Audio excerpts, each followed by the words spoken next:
یہ چند دن پہلے مجھے خیال آیا کہ ہمیں حضرت علی نہیں کہنا چاہیے، ہمیں مولا علی کہنا چاہیے، کہ میرے نبی ہمیں ان کو ہمارا مولا بنا کے گئے ہیں۔ ہم سمجھتے ہیں صرف یہ شیعہ کہتے ہیں مولا علی، وہ صحیح کہتے ہیں، من کنت مولاہ فعلی مولاہ۔ آپ سب کے چہروں پہ میں حیرانی دیکھ رہا ہوں، حالانکہ میں آپ کو صحیح حدیث پیش کر رہا ہوں، من کنت مولاہ فعلی مولاہ، جس کا میں مولا ہوں علی اس کا مولا ہے۔ تو میں اب حضرت علی نہیں کہتا، میں کہتا ہوں مولا علی، کہ ان کا حق ہے۔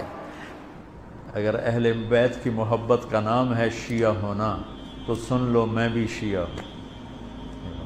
اگر اہل بیت کی محبت کا نام ہے شیعہ ہونا تو پھر ساری دنیا سن لے میں بھی شیعہ ہوں۔ تم بھی پڑھو، آپ لوگ بھی پڑھو کربلا کا واقعہ، حسین پہ رونا، میرے نبی کی سنت، امام زین۔ آپ تو ان کی شہادت سے پہلے رو رہے ہیں، تو ہم تو ان کے بعد رو رہے ہیں۔ دل ہی تو ہے نسم گخشت، درد سے بھرنا آئے کیوں، روئیں گے ہم ہزار بار، کوئی ہمیں رلائے کیوں۔ وہ آنکھ ہی کیا جو اللہ کے رسول کی محبت میں نہ روئے اور آل رسول کے مصائب پہ نہ روئے، وہ کیا آنکھ ہے، وہ کیا ایمان ہے، وہ کیا انسان ہے۔ طارق جمیل جیسا بندہ جس پر انہوں نے ملینز خرچ کیے۔ دیکھیے ایک انسان کو خطیب بنانے میں بڑی محنت لگتی ہے، ٹھیک ہے نا، کسی چھوٹے خطیب کو بڑا خطیب بنا دینا، بیک ہوتی ہے، سپورٹ ہوتی ہے، لوگ ہوتے ہیں، سیاست انوالو ہوتی ہے، حکومت کی مشنری انوالو ہوتی ہے، ایک پورا فرقہ انوالو ہوتا ہے۔ ورنہ بہت اچھے اچھے خطیب آپ کو نظر آئیں گے، وہ بہت نیچے ہیں، مشہور نہیں ہیں، اور بہت چھوٹی خطابت والے بہت مشہور ہیں۔ یہ مشہوری کیسے ملتی ہے؟ بیک ہوتی ہے، سپورٹ ہوتی ہے۔ اتنے اپنا تبلیغی جماعت کے مولانا ہیں، لیکن طارق جمیل اتنے مشہور کیوں بنے؟ کیونکہ خود تبلیغی جماعت نے اپنے ہر اجتماع میں طارق جمیل کو بلاتے تھے۔ مشہور سے مشہور اجتماع، ان کے بڑے سے بڑے بزنس مین کہتے تھے کس کو دعوت دینی؟ تبلیغی جماعت کا، یہ ہمارا ریپرزنٹیو ہے، یہ ہمارا مولانا ہے، تمہیں اس مولانا کو بلانا ہے۔ بڑی بڑی نشستوں میں اس کو لے جانا، طارق جمیل کو اتنا اوپر تک لے آئے۔ اور اس طارق جمیل سے ایک غلطی ہو گئی۔ ہاں اب ظاہر ہے جب انسان اگر تقوی ہو اس میں، یہ بات یاد رکھیے، جب انسان میں خوف خدا ہو نا، کسی بھی فرقے سے ہو، یہ خوف خدا انسان کو اس کی قبر کی یاد دلاتا ہے۔ اس بندے نے بھی سوچا اتنا ظلم اہل بیت کے ساتھ، ممبر سے ہر کسی کی بات کی جا رہی ہے لیکن رسول کی حال کی کوئی بات نہیں کرتا ہے۔ مسلمہ احادیث جو ہماری کتب میں موجود ہیں لیکن کہا جاتا ہے یہ مت پڑھنا۔ اس بیچارے سے غلطی ہو گئی، اس نے کہا آج کے بعد علی کو مولا کہو۔ دوسری غلطی ہو گئی، اس نے کربلا کے مصائب پڑھ دیے اور پڑھتے پڑھتے رو پڑا۔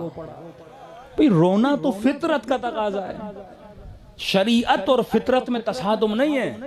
جو رونے کو روکے سمجھو وہ فطرت کو روک رہا ہے، اور جو فطرت کو روکے سمجھو وہ خدا کا انکار کر رہا ہے۔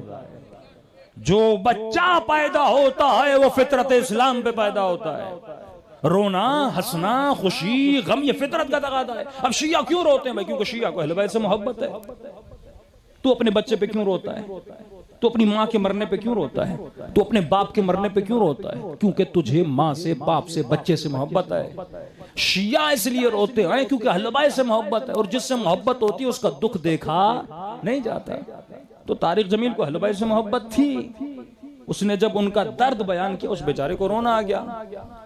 تو اپنے مولوی پہ انہوں نے ایک الزام لگایا یہ بھی شیعہ ہو گیا۔ جواب نہیں ہے، یہ جواب ہے یہ شیعہ ہو گیا۔ وہ بیچارے طارق جمیل یورپ میں، ہالینڈ میں، کس کنٹری میں تھے، برمنگم میں تھے، ان کا انٹرویو آ گیا، اپنا بچہ بیٹھ کے انٹرویو لے رہا ہے، مولانا صاحب آپ پہ الزام لگتا ہے آپ شیعہ بن گئے۔ وہ اپنی بیچارہ کلیریفیکیشن دے رہا ہے، نہیں بھائی میں اہل حدیث سے ہوں، میں فلاں مدرسے سے پڑھا ہوں، میرا عقیدہ یہ ہے، اپنی بیچارہ صفائی دے رہا ہے۔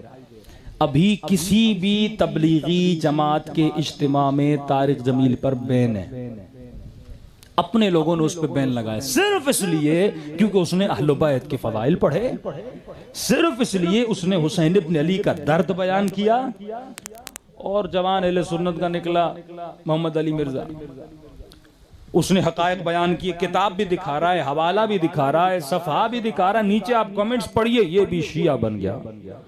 یعنی جو بھی بن جا سچی بات کر رہا ہے اسے کیا کہتے ہیں؟ یہ شیعہ بن گیا۔ کم از کم اتنا تو پتا چلا جہاں جہاں حق آتا ہے وہاں وہاں شیعہ آتا ہے۔ اللہم